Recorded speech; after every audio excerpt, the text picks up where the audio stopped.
ನಮಸ್ತೆ ವೀಕ್ಷಕರೇ, ನಾನು ಈ ದಿನ ಚಿರೋಟಿ ರವೆ ಅಥವಾ ಸಣ್ಣ ರವೆ ಉಪಯೋಗಿಸ್ಕೊಂಡು ಒಂದು ಸ್ವೀಟ್ ರೆಸಿಪಿ ತೋರಿಸ್ತಾ ಇದ್ದೀನಿ. ಇದನ್ನು ಸಣ್ಣ ರವೆಯ ರಸಗುಲ್ಲ ಅಂತ ಕೂಡ ಹೇಳಬಹುದು. ತುಂಬಾ ಸುಲಭವಾಗಿ ಮಾಡಬಹುದು. ಕಡಿಮೆ ಸಾಮಗ್ರಿಗಳನ್ನ ಉಪಯೋಗಿಸ್ಕೊಂಡು ಕಡಿಮೆ ಸಮಯದಲ್ಲಿ ಮಾಡಬಹುದು.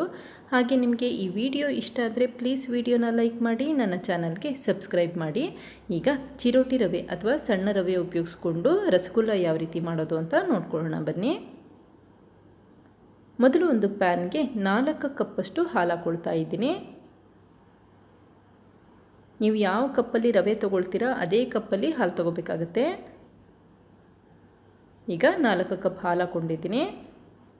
ನಂತರ 3 ಟೇಬಲ್ ಸ್ಪೂನಷ್ಟು ಸಕ್ಕರೆ ಹಾಕ್ಕೊಳ್ತಾ ಇದ್ದೀನಿ. ತುಂಬ ಸಿಹಿ ಏನು ಬೇಡ, ಸ್ವಲ್ಪ ಅಷ್ಟೇ ಸಿಹಿ ಆಗಿರಲಿ. ಈ ಸಮಯದಲ್ಲಿ 3 ಟೇಬಲ್ ಸ್ಪೂನ್ ಅಷ್ಟೇ ಸಕ್ಕರೆ ಹಾಕ್ಕೊಳ್ಳಿ. ನಂತರ 1 ಟೇಬಲ್ ಸ್ಪೂನಷ್ಟು ತುಪ್ಪ ಹಾಕ್ಕೊಳ್ತಾ ಇದ್ದೀನಿ. ಯಾವಾಗ ಹಾಲು ಕುದಿಲಿಕ್ಕೆ ಶುರುವಾಗುತ್ತೆ ಆವಾಗ ರವೆ ಹಾಕೋಬೇಕಾಗತ್ತೆ. ಈಗ ನೋಡಿ, ಸ್ವಲ್ಪ ಕುದಿಲಿಕ್ಕೆ ಶುರುವಾಗಿದೆ. ಈ ಸಮಯದಲ್ಲಿ 1 ಕಪ್ಪಷ್ಟು ರವೆ ಹಾಕ್ಕೊಳ್ತಾ ಇದ್ದೀನಿ. ನೆನಪಲ್ಲಿಟ್ಕೊಳ್ಳಿ, 1 ಕಪ್ ರವೆಗೆ 4 ಕಪ್ಪಷ್ಟು ಹಾಲು ಹಾಕೋಬೇಕಾಗತ್ತೆ.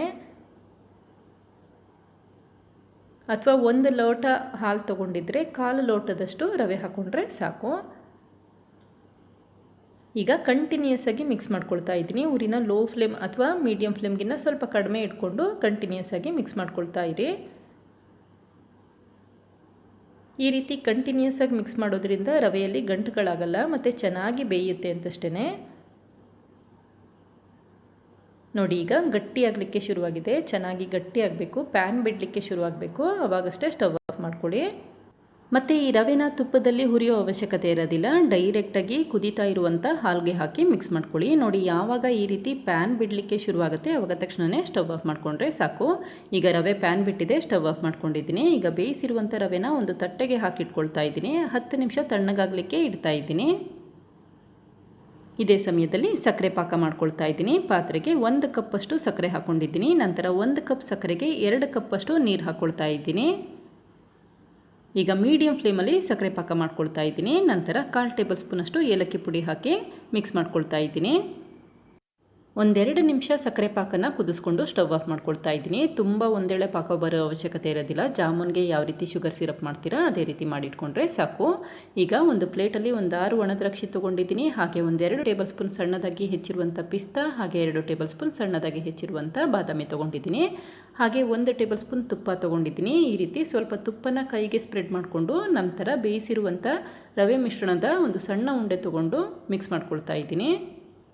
ಈಗ ಬೇಯಿಸಿರುವಂಥ ರವೆ ಹಿಟ್ಟನ್ನು ಸ್ವಲ್ಪ ಅಗಲ ಮಾಡ್ಕೊಳ್ತಾ ಇದ್ದೀನಿ. ನಂತರ ಡ್ರೈ ಫ್ರೂಟ್ಸ್ಗಳಾದ ಸಣ್ಣಗೆ ಹೆಚ್ಚಿರುವಂಥ ಪಿಸ್ತಾ, ಹಾಗೆ 1 ದ್ರಾಕ್ಷಿ, ಸಣ್ಣಗೆ ಹೆಚ್ಚಿರುವಂಥ ಬಾದಾಮಿ ಹಾಕಿ ಫಿಲ್ ಮಾಡ್ಕೊಳ್ತಾ ಇದ್ದೀನಿ. ನೀಟಾಗಿ ಎಲ್ಲ ಕಡೆ ಕ್ಲೋಸ್ ಮಾಡ್ಕೊಳ್ಳಿ. ಡ್ರೈ ಫ್ರೂಟ್ಸ್ಗಳು ಎಲ್ಲೂ ಕೂಡ ಕಾಣಿಸ್ಬಾರ್ದು, ಆ ರೀತಿ ಕ್ಲೋಸ್ ಮಾಡ್ಕೊಳ್ಳಿ. ನಂತರ ಈ ರೀತಿ ಅಂಗೈ ಮೇಲಿಟ್ಟು ರೌಂಡ್ ಮಾಡ್ಕೊಳ್ತಾ ಇದ್ದೀನಿ. ಇದೇ ರೀತಿ ಎಲ್ಲ ಉಂಡೆಗಳನ್ನು ಮಾಡಿಟ್ಕೊಳ್ತಾ ಇದ್ದೀನಿ. ಈ ರೀತಿ ಸ್ವಲ್ಪ ರವೆ ಮಿಶ್ರಣ ತೊಗೊಂಡು ಲೈಟಾಗಿ ಪ್ರೆಸ್ ಮಾಡಿಕೊಂಡು ನಂತರ ಡ್ರೈ ಫ್ರೂಟ್ಸ್ಗಳನ್ನ ಮಧ್ಯಭಾಗದಲ್ಲಿ ಇಟ್ಟು ನೀಟಾಗಿ ಕ್ಲೋಸ್ ಮಾಡ್ಕೊಳ್ತಾ ಇದ್ದೀನಿ. ಕೈಗೆ ತುಂಬ ಅಂಟ್ತಾ ಇದೆ ಅಂತಂದರೆ ಸ್ವಲ್ಪ ತುಪ್ಪ ಸವರ್ಕೊಂಡು ನಂತರ ರೌಂಡ್ ಮಾಡ್ಕೊಳ್ಳಿ. ಇದೇ ರೀತಿ ಎಲ್ಲ ರವೆ ಉಂಡೆಗಳ ಮಧ್ಯಭಾಗದಲ್ಲೂ ಡ್ರೈ ಫ್ರೂಟ್ಸ್ ಇಟ್ಟು ನೀಟಾಗಿ ಫಿಲ್ ಮಾಡ್ಕೊಳ್ತಾ ಇದ್ದೀನಿ. ನೆನಪಲ್ಲಿಟ್ಕೊಳ್ಳಿ, ಯಾವುದೇ ರೀತಿ ಕ್ರ್ಯಾಕ್ಸ್ ಇರಬಾರ್ದು. ನೀಟಾಗಿ ಫಿಲ್ ಮಾಡಿಕೊಂಡು ಕ್ಲೋಸ್ ಮಾಡಿಟ್ಕೊಳ್ಳಿ. ಹಾಗೆ ನಿಮ್ಮ ಮನೆಯಲ್ಲಿ ಯಾವ ಡ್ರೈ ಫ್ರೂಟ್ಸ್ ಇರುತ್ತೆ ಅದನ್ನೇ ಉಪಯೋಗಿಸ್ಬಹುದು. ಪಿಸ್ತಾ ಇಲ್ಲ ಅಂತಂದರೆ ದ್ರಾಕ್ಷಿ, ಗೋಡಂಬಿ ಹಾಗೆ ಬಾದಾಮಿ ಹಾಕ್ಕೊಂಡು ಕೂಡ ಫಿಲ್ ಮಾಡ್ಕೋಬಹುದು. ಈಗ ಶುಗರ್ ಸಿರಪ್ನ ಕಾಯ್ಲಿಕ್ಕಿಟ್ಟಿದ್ದೀನಿ. ಚೆನ್ನಾಗಿ ಕಾದ ನಂತರ ಅಷ್ಟೇ ಒಂದೊಂದೇ ರವೆ ಉಂಡೆಗಳನ್ನ ಶುಗರ್ ಸಿರಪ್ಪಲ್ಲಿ ಹಾಕ್ಕೊಳ್ಳಿ. ಒಟ್ಟಿಗೆ ಹಾಕಬೇಡಿ, ಈ ರೀತಿ ಒಂದೊಂದೇ ರವೆ ಉಂಡೆಗಳನ್ನ ಹಾಕ್ಕೊಳ್ಳಿ. ಉರಿ ಲೋ ಫ್ಲೇಮಲ್ಲಿ ಇಟ್ಕೊಂಡು 1-2ರಿಂದ 3 ನಿಮಿಷ ಕುದಿಸ್ಕೊಂಡ್ರೆ ಸಾಕು. ತುಂಬ ಕುದಿಸೋ ಅವಶ್ಯಕತೆ ಇರೋದಿಲ್ಲ. ಈಗ 6 ಕೇಸರಿ ದಳಗಳನ್ನ ಹಾಕ್ಕೊಳ್ತಾ ಇದ್ದೀನಿ. ಈಗ 2 ನಿಮಿಷ ಚೆನ್ನಾಗಿ ಕುದಿಸ್ಕೊಂಡಿದ್ದೀನಿ. ಚೆನ್ನಾಗಿ ಬೆಂದಿದೆ. ಸ್ಟವ್ ಆಫ್ ಮಾಡ್ಕೊಳ್ತಾ ಇದ್ದೀನಿ. ತುಂಬ ಹೊತ್ತು ಕುದಿಸ್ಕೋಬೇಡಿ, ಅವಾಗೇನಾಗುತ್ತೆ ಈ ರವೆ ಉಂಡೆಗಳು ಒಡ್ಕೊಳ್ಳುತ್ತೆ ಮತ್ತು ಡ್ರೈ ಫ್ರೂಟ್ಸ್ ಎಲ್ಲ ಆಚೆ ಬರಲಿಕ್ಕೆ ಶುರುವಾಗುತ್ತೆ. ಈಗ 1-2 ಗಂಟೆ ಫ್ರಿಜ್ಜಲ್ಲಿಟ್ಟು ನಂತರ ಸರ್ವ್ ಮಾಡ್ಕೊಳ್ತಾ ಇದ್ದೀನಿ. ಸರ್ವ್ ಮಾಡಬೇಕಾದ್ರೆ ಈ ರೀತಿ ಪಿಸ್ತಾ ಮತ್ತು ಬಾದಾಮಿಯಿಂದ ಡೆಕೋರೇಟ್ ಮಾಡಿ ಸರ್ವ್ ಮಾಡ್ಕೊಳ್ತಾ ಇದ್ದೀನಿ. ನೋಡಿದ್ರಲ್ಲ ವೀಕ್ಷಕರೇ, ಎಷ್ಟು ಸುಲಭವಾಗಿ ಚಿರೋಟಿ ರವೆ ಅಥವಾ ಸಣ್ಣ ರವೆ ಉಪಯೋಗಿಸ್ಕೊಂಡು ರಸಗುಲ್ಲ ರೀತಿ ಒಂದು ಸ್ವೀಟ್ ಮಾಡಬಹುದು ಅಂತ ಗೊತ್ತಾಯ್ತಲ್ವಾ? ತುಂಬಾ ರುಚಿಯಾಗಿರುತ್ತೆ. ನೀವು ಕೂಡ ಪ್ರಯತ್ನಿಸಿ. Thank you. ಲೈಕ್ ಮಾಡಿ ಮತ್ತು ಸಬ್ಸ್ಕ್ರೈಬ್ ಮಾಡಿ.